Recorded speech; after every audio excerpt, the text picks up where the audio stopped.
लिए अपना बोले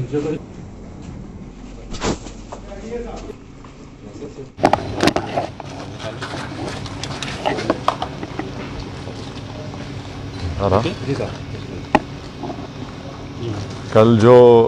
श्रीशैलम पावर प्लांट में जो हादसा हुआ जिसकी वजह से 9 लोगों की जान चली गई, उन 9 लोग जो कल उस हादसे में उनकी मौत हुई, इंतकाल हुआ, उसमें हैदराबाद पार्लिमानी हलक़े की रहने वाली हमारी एक काबिल इंजीनियर भी थी, मोहतरमा उज़्मा फ़ातिमा, जो वहाँ पर एक असिस्टेंट इंजीनियर का काम कर रही थी। मैं आज यहाँ पर आज़मपुरे में उनके घर आकर उनके वालिद जनाब अब्दुल हक साहब को अपनी जानिब से, पूरी आवाम की जानिब से उनको ताज़ियत पेश किया हूँ। और यकीनन ये बड़ी गम की बात है कि कल जो श्रीशैलम पावर प्लांट में हादसा हुआ उसमें 9 लोगों की जानें चले गए, एक डिविजनल इंजीनियर भी थे। मैं आज जनाब अब्दुल हक साहब जो मरहुमा के वालिद हैं उज़्मा फ़ातिमा के, उनसे मुलाक़ात किया और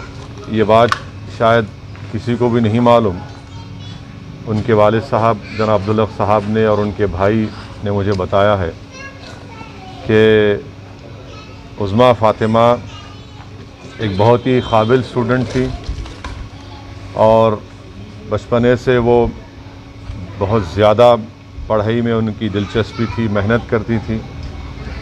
और उसके नतीजे में उनको मेरिट की बुनियाद पर शहर हैदराबाद का जो सबसे बेहतरीन इंजीनियरिंग कॉलेज है CBIT में, उनको मेरिट में इलेक्ट्रॉनिक इंजीनियरिंग में उनको कोर्स करने का मौका मिला, एडमिशन मिला। और फिर उसके बाद उनको ये तेलंगाना जेनको में वो इम्तिहान लिखी, उसमें क्वालिफ़ाई हुई और वहाँ पर भी उनको मेरिट की बुनियाद पर ये असिस्टेंट इंजीनियर की उनको मुलाजमत मिली। उनके वालिद जनाब अब्दुल हक साहब ने मुझे ये भी बताया, माँ तो बाहर निकल चुकी थी एक टनल से, मगर वो दोबारा वापस आई क्योंकि बहुत कम लोगों को मालूम था कि किस टनल से उनको निकलना है। तो ये एक बड़ी बहादुरी का काम है कि उज़्मा फ़ातिमा ने वापस आकर जो लोग फंसे हुए थे उनकी जान को बचाने के लिए, उनको रास्ता दिखाने के लिए वो वापस आए। उस CCTV कैमरे में ये दिख रहा है साफ़ तौर से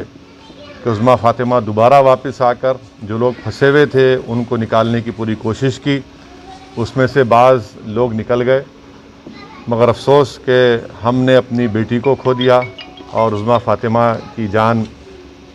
दूसरों को बचाने में चली गई। हम हुकूमत तेलंगाना से, ख़ास तौर से चीफ़ मिनिस्टर जनाब के चंद्रशेखर राव साहब से इस बात का मुतालबा करते हैं कि जो हादसा हुआ उसकी पूरी तहक़ीक़ात होनी चाहिए और ताकि आइंदा इस तरह का हादसा ना हो। और साथ ही साथ हम उम्मीद करते हैं कि हुकूमत जल्द से जल्द जो ऐलानात किए हैं, जो लोग जिनकी जानें कल चली गई हैं, और उज़्मा फ़ातिमा के लिए चीफ़ मिनिस्टर चंद्रशेखर राव ने 25 लाख रुपए के एक्स-ग्रेशिया का ऐलान किया और उज़्मा फ़ातिमा की जो तनख्वाह थी वो ज़िंदगी भर उसका पेंशन उनके अफराद ख़ानदान को मिलता रहेगा। और तीसरी चीज़ जो एक कंपैशनेट अपॉइंटमेंट है उनके किसी ख़ानदान के फ़र्द को दिया जाएगा। मैं मुतालबा करता हूँ जनाब प्रभाकर साहब तेलंगाना जेनको के चेयरमैन से कि जल्द से जल्द ये जो ऐलानात हुकूमत की तरफ से किए गए हैं उसको रोब अमल में लाएँ। और मैं अल्लाह से दुआ भी करता हूँ कि अल्लाह सुब्हानहू व तआला जनाब अब्दुल हक साहब को, उनके तमाम अफराद ख़ानदान को अल्लाह उनको सब्र दे, क्योंकि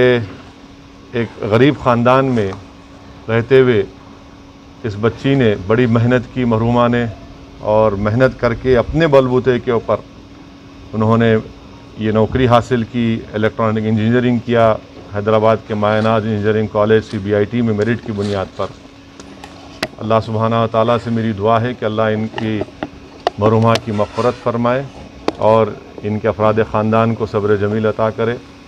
और इंशाअल्लाह ताला ये बच्ची हम तमाम के लिए एक बहादुरी की मिसाल है कि कैसे वो अपनी ज़िम्मेदारी को, आग को देखते हुए उन्हें नहीं भूला और वापस जाकर अपने साथियों को बचाने के लिए अपनी जान को कुर्बान कर दिया। अल्लाह इनकी मग़फ़िरत करे। और मैं ही पुरसा देने के लिए आज मरहुमा के घर को आया था। शुक्रिया।